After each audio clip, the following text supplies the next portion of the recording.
Good morning friends. मैं 5, 6 और 7 जनवरी के इम्पोर्टेंट करंट अफेयर्स जो कि विभिन्न प्रतियोगी परीक्षाओं के दृष्टिकोण से आवश्यक हैं के साथ आप लोगों के समक्ष हूँ। देख लेते हैं आज हम किन किन विषयों पर चर्चा करेंगे। भारत में गांव से शहर की ओर पलायन में कमी हुई है। बीसीसीआई के नए सचिव व कोषाध्यक्ष नियुक्त हुए हैं। तमिलनाडु में 2025 के पहले जल्लीकट्टू का आयोजन। 38वें राष्ट्रीय खेलों की मशाल जिसका नाम तेजस्विनी है। हनोई दुनिया में सबसे प्रदूषित शहर घोषित। भारत के परमाणु कार्यक्रम के वस्तुकार राम गोपाल चिदम्बरम का निधन हो गया है। महिला उद्यमियों को सशक्त बनाने के लिए मीरा भयंदर में फराल सखी पहल की शुरुआत की गई है। खो खो वर्ल्ड कप 2025 का आयोजन और इसके शुभांकर का अनावरण किया गया। पंचायत से संसद 2.0 महिला नेताओं को सशक्त बनाने के लिए एक कदम। पश्चिम बंगाल ने 33वीं संतोष ट्रॉफी खिताब जीता। एचडीएफसी को सक्षम बैंकों में हिस्सेदारी खरीदने के लिए आरबीआई की मंजूरी मिल गई है। नमो भारत ट्रेन दिल्ली से मेरठ अब सिर्फ 40 मिनट में पहुंचाएगी। पीएम मोदी ने इसको हरी झंडी दिखाई। पीएम मोदी ने ग्रामीण भारत महोत्सव 2025 का उद्घाटन किया। भारत को मिला पहला जेनेरेशन बीटा बेबी बॉय। सरकार ने समावेशी निर्णय के लिए एफटीपी में संशोधन किया। कन्याकुमारी में भारत का पहला ग्लास ब्रिज बनकर तैयार है। जम्मू कश्मीर, ये 7 तारीख का है। जम्मू कश्मीर रेलवे को 59वां डिवीजन बनाया गया। एरो इंडिया 2025 भारत के एयर स्पेस नवाचार और वैश्विक संबंध। गुजरात के जामनगर में भारत का पहला तटीय और वेडर पक्षी जनगणना प्रारंभ हुआ। हिमाचल प्रदेश में पालास बिल्ली का पहला फोटोग्राफिक साक्ष्य मिला है। भारत बना दुनिया का तीसरा सबसे बड़ा metro rail network. Amit Shah ने लॉन्च किया भारत पोल।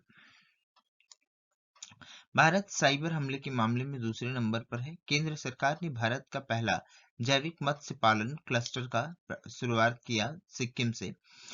62वें वार्षिक गोल्डन ग्लोब पुरस्कार, इसके बारे में आप खुद पढ़िएगा। कनाडा के पीएम जस्टिन ट्रूडो ने दिया इस्तीफे का ऐलान किया है। वो तब तक बने रहेंगे जब तक कि वहां की राजनीतिक दल नए प्रधानमंत्री का चुनाव नहीं कर लेती है। लियोनेल मेसी को अमेरिकी राष्ट्रपति पदक से सम्मानित किया गया। विश्व युद्ध अनाथ दिवस 2025 थीम इतिहास और महोत्सव। देख लेते हैं देवोजीत सौकिया को, जो कि असम के पूर्व क्रिकेटर है, भारतीय क्रिकेट कंट्रोल बोर्ड के नए सचिव नियुक्त किए गए हैं। यह पद तब से खाली था जब से जो कि बीसीसीआई के अध्यक्ष चुने गए शाह के बाद से। तमिलनाडु ने 2025 का पहला जल्लीकट्टू यानी जल्लीकट्टू जो फेस्टिवल है वहां का लोकल फेस्टिवल, वो कहाँ का है? तमिलनाडु का है। इसकी शुरुआत की गई। इसमें से 600 से अधिक बैलों और 350 बैल परामर्श प्रतिभागियों ने भाग लिया। मीरा भयंदर नगर निगम, जो कि महाराष्ट्र का एक नगर निगम है, महिलाओं को सशक्त बनाने के लिए फराल सखी पहल प्रारंभ कर रहा है। 38वें राष्ट्रीय खेलों की मेजबानी पहली बार उत्तराखंड द्वारा किया जाएगा और उसके लिए उत्तराखंड में एक मशाल यात्रा प्रारंभ की गई है। इस मशाल का नाम है तेजस्विनी। यह मशाल लगभग 3823 किलोमीटर की दूरी तय करेगा, 13 जिलों और 99 स्थानों से होकर गुजरेगा। 25 जनवरी 2025 को उत्तराखंड की राजधानी देहरादून ये पहुंचेगा। राष्ट्रीय खेल 28 जनवरी से लेकर 14 फरवरी 2025 के बीच राजीव गांधी अंतर्राष्ट्रीय स्टेडियम देहरादून में आयोजित किया जाएगा। खो खो विश्व कप 2025 ये कौन?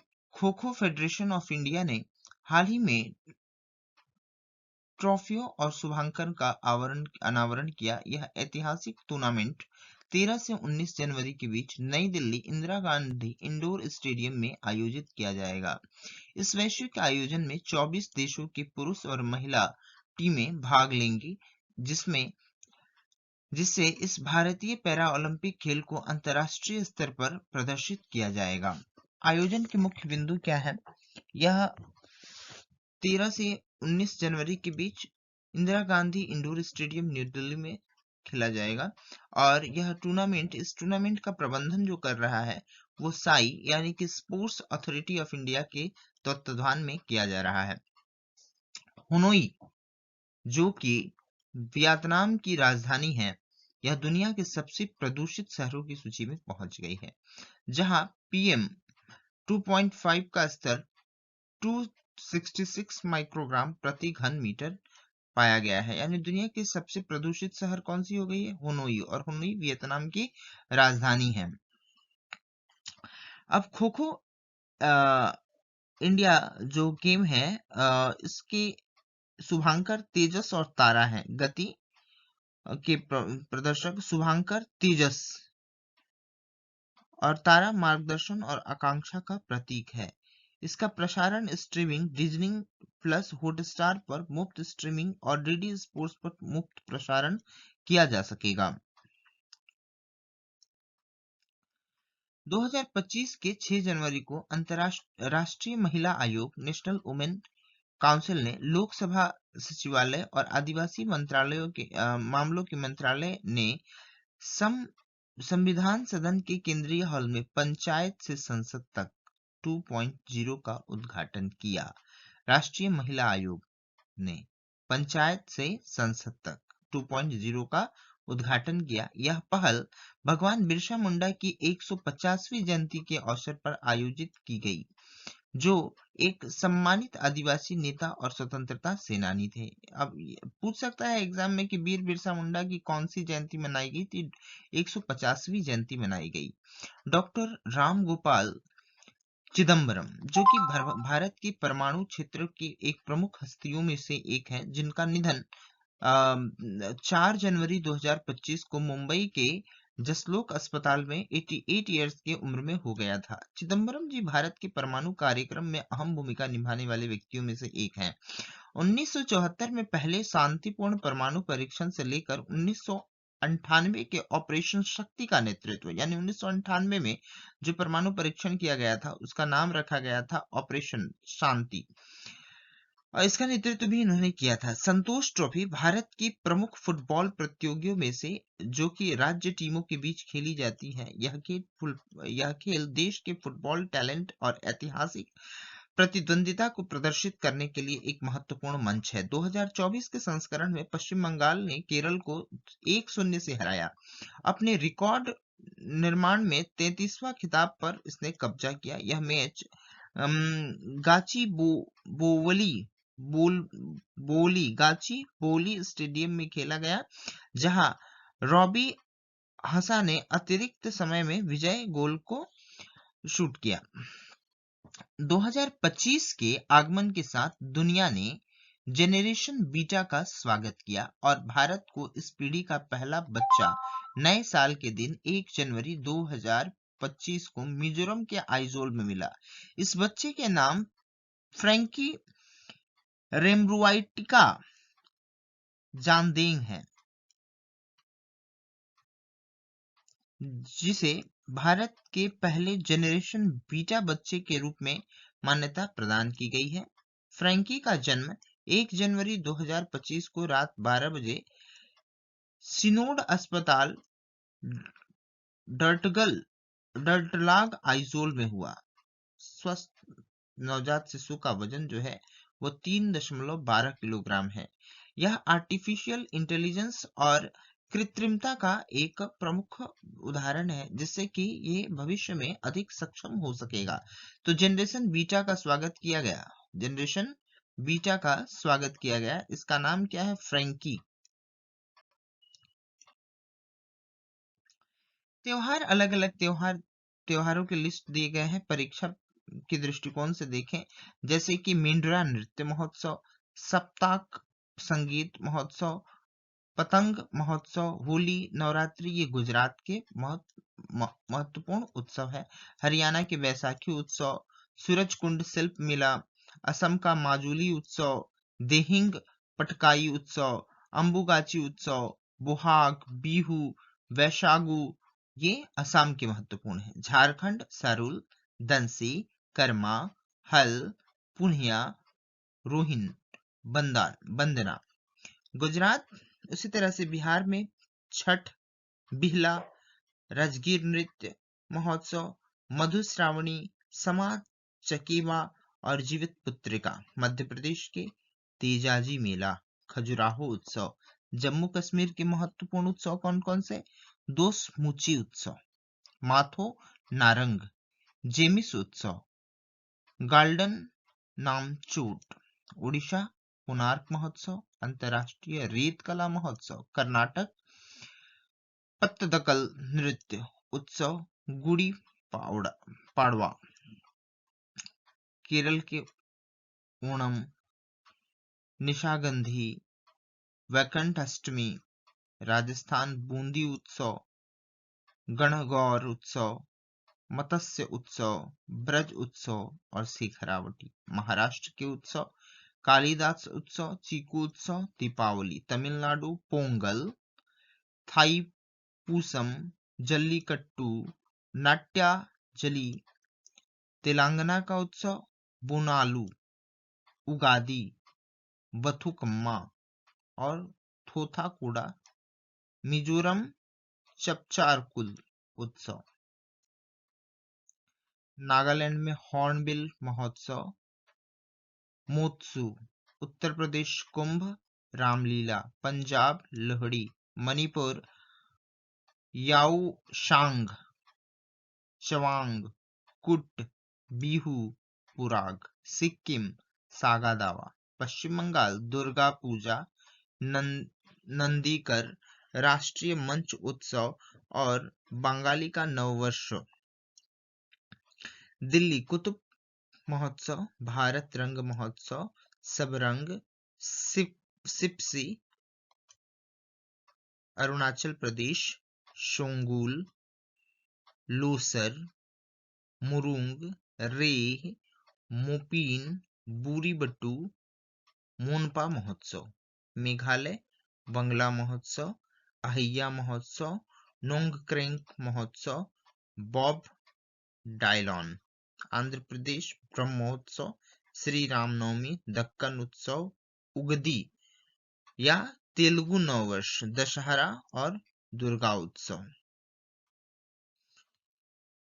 अब है जम्मू कश्मीर डिवीजन, भारत का 69वां रेलवे डिवीजन, 69वां रेलवे डिवीजन होगा। इसका उद्घाटन 6 जनवरी 2025 को नरेंद्र मोदी जी द्वारा वर्चुअल मोड में किया गया। रूट की लंबाई 742.1 किलोमीटर है। मुख्य खंड जो है इसके पठानकोट, जम्मू, उधमपुर है। इसमें महत्वपूर्ण ये है कि अंजी खंड पुल जो है, अंजी खंड पुल जो कि एक प्रकार का केबल स्टे ब्रिज है रेलवे का, भारत का पहला केवल अंजी खंड पुल। और चिनाब रेल पुल दुनिया का सबसे ऊंचा रेल पुल है। यानी कि इसमें इंपॉर्टेंट क्या था, 69वां रेलवे डिवीजन कौन सा बना? Jammu railway division. और ये किस डिवीजन से अलग करके बना गया है? फिरोजपुर डिवीजन से अलग करके बनाया गया है। केंद्र मंत्री गृह मंत्री अमित शाह जी द्वारा 7 जनवरी 2025 को भारत मंडपम नई दिल्ली से सीबीआई द्वारा विकसित भारत पोल पोर्टल का शुभारंभ किया गया। ये क्रिमिनल्स को आइडेंटिफाई और पकड़ने और इन्वेस्टिगेट करने में महत्वपूर्ण भूमिका। इंटरपोल के तर्ज पर भारत पोल पोर्टल का शुभारंभ जो कि सीबीआई द्वारा डेवलप किया गया है। अब देखिए एरो इंडिया 2025, ये एरो इंडिया 2025 का जो है आयोजन बेंगलुरु में किया गया। एशिया के प्रमुख एरोस्पेस प्रदर्शनी जो वैश्विक रक्षा नवाचारों को प्रदर्शित करेगी। रक्षा मंत्रियों का सम्मेलन है इसको विषय है ब्रिज, अंतर्राष्ट्रीय रक्षा साझेदारी और सहयोग पर ध्यान देना। ब्रिज एक नया टर्मिनोलॉजी है, इसका फुल फॉर्म आप देख लीजिएगा। इसका इसमें क्या किया गया है कि भारत की स्वदेशी तथा तकनीक नवाचारों को प्रदर्शित किया गया। ये जो एरो इंडिया 2025 बेंगलुरु में आयोजित किया जाएगा, ये 13 और 14 फरवरी को आयोजन होगा। इसका विषय क्या है? The runway to a billion opportunities.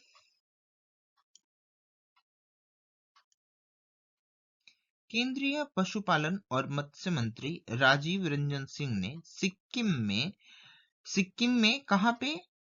Soreng जिले में देश का पहला जैविक मत्स्य पालन क्लस्टर प्रारंभ कराया।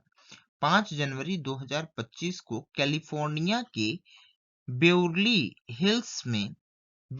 हिल्टन में आयोजित 82वीं वार्षिक गोल्डन ग्लोब अवार्ड ने पिछले साल की फिल्मों और टेलीविजन इंडस्ट्री की उपलब्धियों का जश्न मनाया। यानी कि 82वीं गोल्डन ग्लोब अवार्ड जो है ये किसको मिला, कहाँ मिला, कैसे मिला? और लियोनेल मेसी को जो है राष्ट्रपति पुरस्कार से सम्मानित किया गया। इसके बाद जो अमेरिका के राष्ट्रपति 47th राष्ट्रपति अमेरिका के होने वाले हैं, वो कौन है आप सभी जानते होंगे, ट्रंप। और 46th कौन थे? जो बाइडेन, जिनका कार्यकाल समाप्त होने वाला है। थैंक यू साथियों, आपने देखा। अगर अच्छा लगा हो तो शेयर जरूर कीजिएगा। कुछ इंपॉर्टेंट क्वेश्चन इस प्रकार के हैं कि किस राज्य ने लड़की बहन योजना की शुरुआत की? तो जानते हैं महाराष्ट्र। हाल ही में बैंडेड रॉयल तितली किस राज्य में देखा गया? त्रिपुरा में। केंद्रीय पेंशन भुगतान प्रणाली सेंट्रलाइज्ड पेंशन पेमेंट सिस्टम किसके द्वारा लाया गया? किसके द्वारा? ईपीएफओ के द्वारा, कर्मचारी भविष्य निधि संगठन के द्वारा। मिथिल कोबालमिन जो हाल ही में समाचारों में देखा गया था, किस विटामिन का सक्रिय रूप है? विटामिन B12 का। सार्वजनिक व्यय को प्रदर्शित और जवाबदेही को सुधारने के लिए CAG द्वारा उपयोग की जाने वाले डिजिटल प्लेटफॉर्म का नाम क्या है? Open data kit.